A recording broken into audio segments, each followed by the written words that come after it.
Salam sejahtera, Bapak Ibu Saudara yang terkasih di dalam Tuhan Yesus Kristus. Kita kembali bertemu dalam program Renungan Firman Tuhan GKJ Semarang Timur.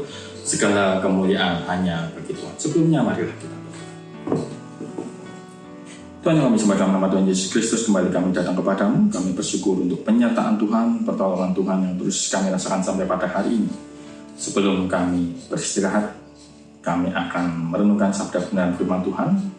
Biarlah firman-Mu dapat tertanam di dalam hati kami, berakar, kuat, bertumbuh dan berbuah dalam kehidupan kami. Oleh karena itu kami mohon tuntunan Roh Kudus, hikmat Tuhan untuk dapat, sehingga kami dapat menerima, mengerti dan memahami apa yang menjadi maksud dan kehendak Tuhan untuk kami lakukan dalam hidup keseharian kami. Terima kasih Tuhan, hanya dalam nama Tuhan Yesus Kristus kami minta berdoa dan mengucapkan syukur. Amin.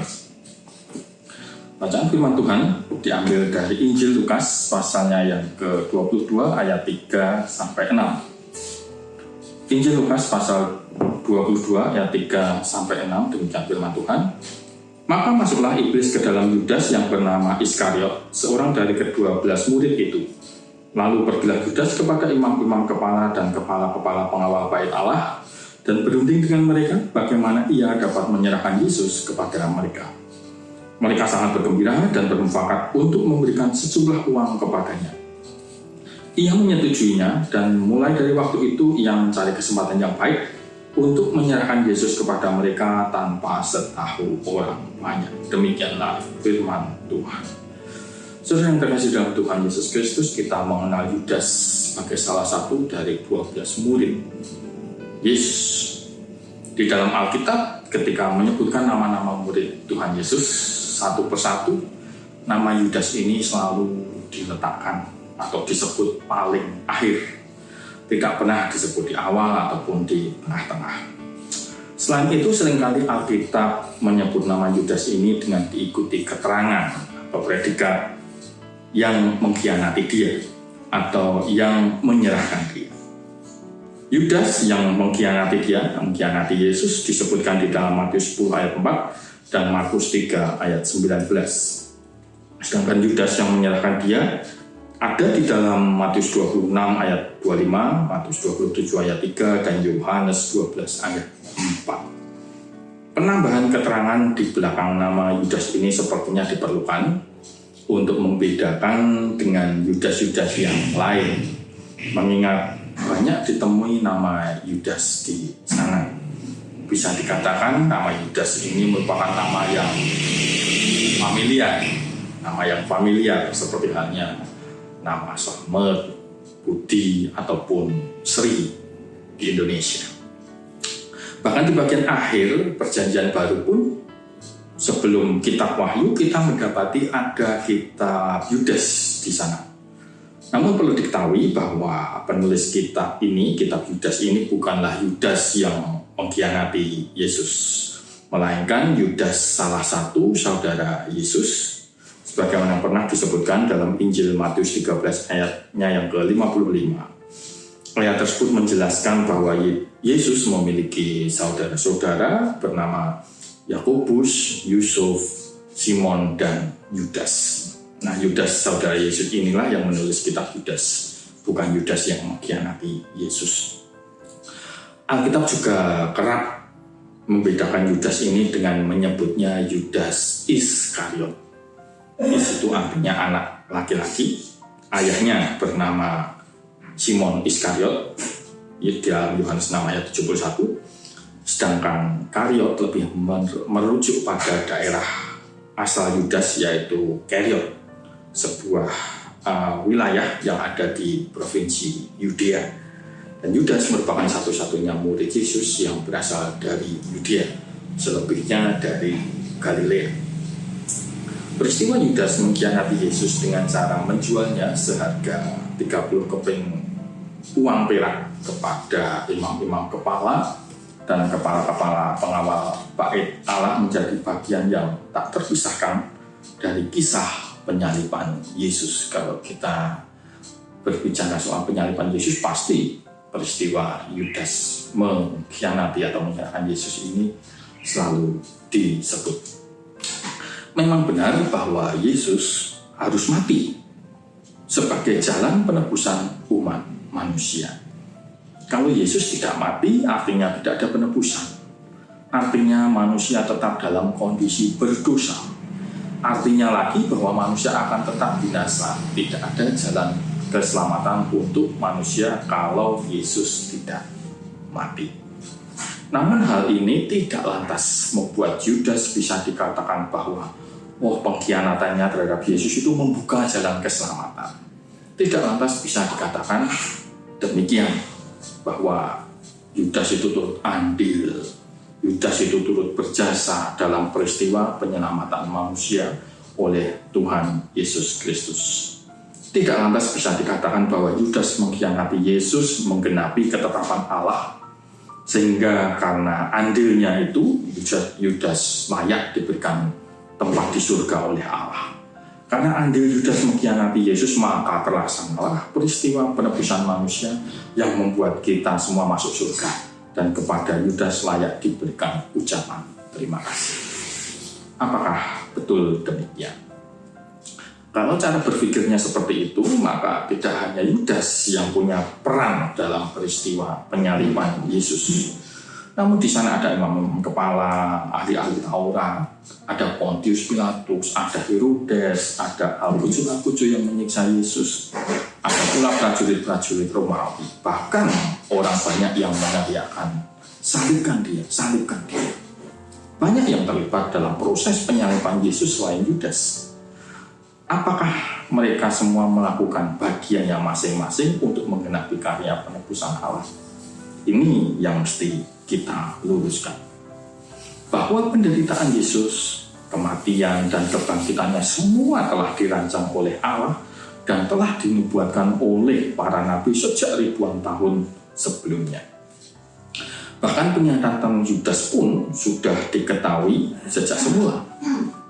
Hal ini jelas tertulis dalam Yohanes 6 ayat 70-71. Jawab Yesus kepada mereka, bukankah aku sendiri yang telah memilih kamu yang 12 ini? Namun seorang di antaramu adalah iblis. Yang dimaksudkannya ialah Yudas, anak Simon Iskariot, sebab dialah yang akan menyerahkan Yesus. Dia seorang di antara ke-12 murid itu. Ya, namun sekalipun peristiwa pengkhianatan Yudas ini sudah dituliskan sebelumnya, Tuhan Yesus tetap menyebutnya celaka.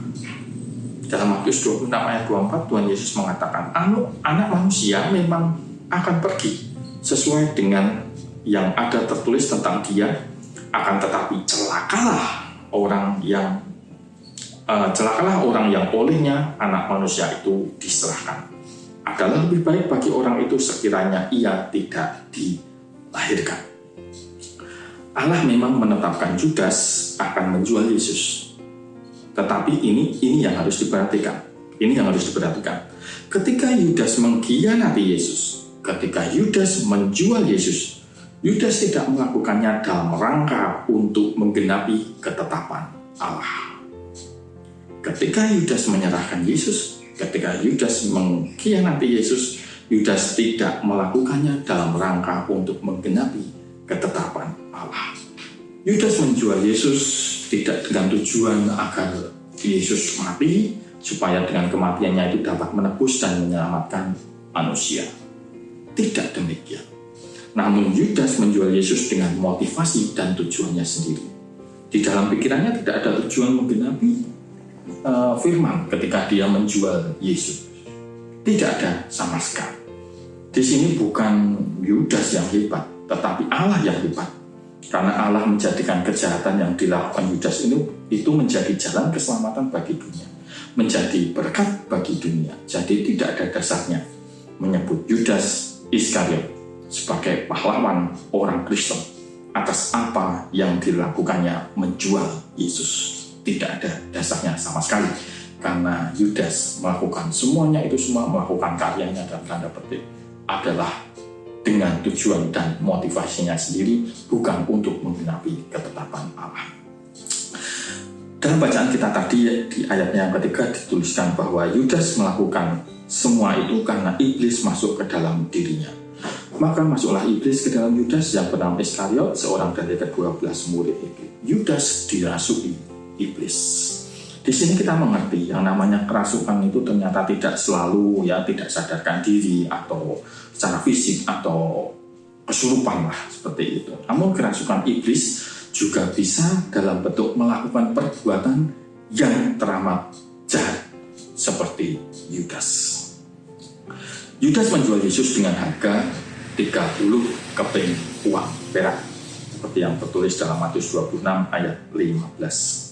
Apa maknanya 30 keping perak ini? Kalau kita melihat pada kitab Keluaran 21 ayat yang ke-32, Keluaran 21 ayat 32, di situ dituliskan, tetapi jika lembu itu menanduk seorang budak laki-laki atau perempuan, maka pemiliknya harus membayar 30 sikal perak kepada tuan budak itu, dan lembu itu harus dilempari mati dengan batu. Ketika ada lembu menanduk seorang budak lalu mati, maka pemilik lembu itu harus bertanggung jawab dengan membayar 30 keping perak kepada majikan budak tadi. Sekalipun lembu adalah seekor hewan yang kita tahu tidak tahu apa-apa itu kan binatang, tetapi pemiliknya harus tetap bertanggung jawab. Berapa harga Yesus? 30 keping perak. Harga seorang budak yang mati ditanduk lembu. Padahal Yesus adalah orang merdeka. Padahal Yesus bukanlah seorang budak. Maka angka 30 keping perak ini adalah sebuah penghinaan keji yang teramat sangat. Penghinaan yang luar biasa yang dilakukan Yudas terhadap Yesus. Yesus dihargainya seharga seorang budak. Begitu murahnya. Bagi seorang yang kerasukan setan, Yesus layaknya seorang budak, bukan Tuhan. Bagi seorang yang kerasukan setan, Yesus tidak ada nilainya dan karenanya tidak perlu diikuti. Betapa ironis dan tragis apa yang dilakukan Yudas ini untuk ukuran seorang murid Yesus yang hidupnya selalu dekat dengan Yesus, tetapi ujungnya justru mengkhianati gurunya. Namun patut diperhatikan, sekalipun murid Yesus, tidak satu kali pun pernah dicatat bahwa Yudas mengakui Yesus sebagai Tuhan. Bahkan di dalam Matius 26 ayat 22-25 dicatat, Yudas menjadi satu-satunya murid yang menolak menyebut Yesus sebagai Tuhan. Sementara 11 murid lainnya memanggil Yesus dengan Tuhan. Yudas memanggil Yesus dengan sebutan Rabi, bukan Tuhan. Yudas tidak pernah percaya bahwa Yesus adalah Tuhan, Mesias, Sang Juru Selamat. Yudas 3,5 tahun berada di lingkaran yang terdekat dengan Tuhan. Yudas berada dalam lingkungan yang baik karena ada Yesus dan murid-muridnya yang lain di dekatnya. Ini menjadi semacam alarm bagi kita untuk tidak terlena dengan kedekatan kita terhadap Tuhan. Dekat dengan Tuhan dalam lingkungan yang baik, mungkin terlibat dalam pelayanan tidak berarti hidupmu benar. Yudas setiap hari selama 3,5 tahun menerima pengajaran dari Yesus. Dia belajar, tapi tidak pernah menjadi terpelajar. Tidak pernah mengerti apa dan betapa berharganya yang diterimanya dari Tuhan Yesus. Karena memang sejatinya dia bukan pengikut Yesus. Dia tidak pernah percaya Yesus adalah Tuhan. Berapa lama sudah kita mengikut Tuhan? Berapa lama kita belajar firman Tuhan? Berapa banyak kita mendengarkan pengajaran, khotbah-khotbah dalam ibadah kita? Kalau kita tidak mengubah sikap hidup kita, karakter kita menjadi lebih baik, menjadi semakin serupa Kristus, maka tidak ada artinya sama sekali. Tidak ada buahnya. Dulu kita jahat, setelah mengenal Kristus, tetap jahat. Itu artinya kita semakin jahat. Karena jahatnya kita dulu karena belum mengenal Kristus. Kalau setelah mengenal Kristus kita tetap jahat, artinya kita semakin jahat. Karena sudah tahu kebenaran, tapi kita mengabaikannya. Kita menolak kebenaran. Janganlah kita menjual Tuhan dengan Tuhan Yesus untuk apapun, untuk tujuan apapun, untuk pekerjaan, untuk jabatan, untuk kenyamanan, untuk kenikmatan, untuk kekayaan, ataupun untuk perkawinan. Marilah kita terus belajar tentang Kristus untuk mengerti apa yang menjadi kehendaknya. Karena kalau kita mau jujur, setiap kita itu punya potensi untuk berbuat hal yang sama seperti Yudas. Kuasai dirimu dan taklukkan dirimu kepada kehendak Bapa. Kiranya Tuhan menolong dan memampukan kita. Amin. Mari kita berdoa. Tuhan, terima kasih untuk firman-Mu. Kami boleh belajar dari peristiwa Yudas yang mengkhianati Yesus. Yudas yang sedemikian dekat dengan Tuhan, yang menerima pengajaran, yang ikut melayani bersama Tuhan, ternyata bukanlah orang yang percaya pada Tuhan. Bahkan dengan itu semua, Yudas mengkhianati Yesus, menyerahkan Yesus. Kiranya hari ini juga menjadi peringatan bagi kami untuk kami tidak melakukan hal yang serupa, menukarkan Yesus dengan sesuatu yang tidak berharga, yang tidak setara, di mana Yudas menukar dengan 30 keping perak. Jagailah kami Tuhan, tuntun kami selalu agar kami senantiasa hidup di jalan Tuhan, hidup seturut dengan kehendak Tuhan, dan kami tetap setia kepada Kristus, melakukan apa yang menjadi kehendak Tuhan dan memuliakan nama Tuhan. Terima kasih Tuhan Yesus, hanya karena-Mu kami berdoa dan ucapkan syukur. Amin. Dan Bapak Ibu, renungan kita pada hari ini, salam sejahtera untuk kita semua, salam sehat.